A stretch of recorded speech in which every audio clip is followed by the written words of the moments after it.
अब हम power of का बटन ही क्रिएट कर देंगे डेस्कटॉप पे, जिस पे जिस सिंगल क्लिक पे हम अपने लैपटॉप या कंप्यूटर को शट डाउन कर सकते हैं।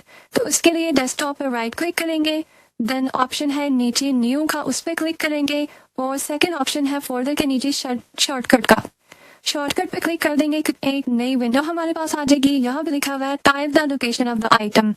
अब यहाँ पे हमने लिख देना है शट डाउन लिखेंगे, देन स्पेस देंगे, उसके बाद बैकस्लैश देके एस टाइप करेंगे, फिर स्पेस देंगे, बैकस्लैश टी टाइप करेंगे और स्पेस देके 0 मतलब 0 टाइप कर देंगे।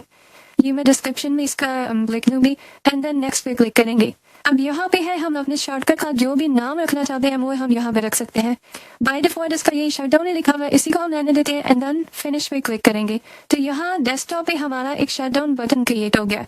अब ये बाकी आइकन्स पे हम देखें वहाँ पे आइकन दिए हुए हैं, तो इसको भी हम आइकन दे देंगे एक अच्छा सा। इसके लिए राइट क्लिक करेंगे, इस पे प्रॉपर्टीज ऑप्शन में जाएंगे, लास्ट पे प्रॉपर्टीज ऑप्शन में जाएंगे। यहाँ नई विंडो पे है सेकंड ऑप्शन शॉर्टकट का, शॉर्टकट वाले में अब नीचे सेंटर में बिल्कुल दरमियान में चेंज आइकन लिखा हुआ है, उस पर क्लिक करेंगे। एक हमारे पास ये वार्निंग आएगी, तो इसे हम ओके कर देंगे। अब इस वार्निंग को ओके करेंगे। अब नेक्स्ट विंडो चेंज आइकन्स की, इसमें डिफरेंट आइकन्स है हमारे पास, हम कोई सा भी आइकन अपनी मर्जी से सिलेक्ट कर सकते हैं। बट यहाँ पे हम ये ऑरेंज है पावर की तरह का, इसी को सिलेक्ट कर लेते हैं एंड देन ओके कर देंगे।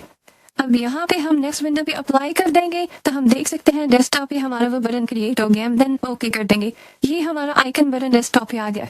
अब जब भी हम अपने लैपटॉप को ऑफ करना चाहेंगे तो इस पर जस्ट सिंगल क्लिक करेंगे तो हमारा सिस्टम ऑफ हो जाएगा।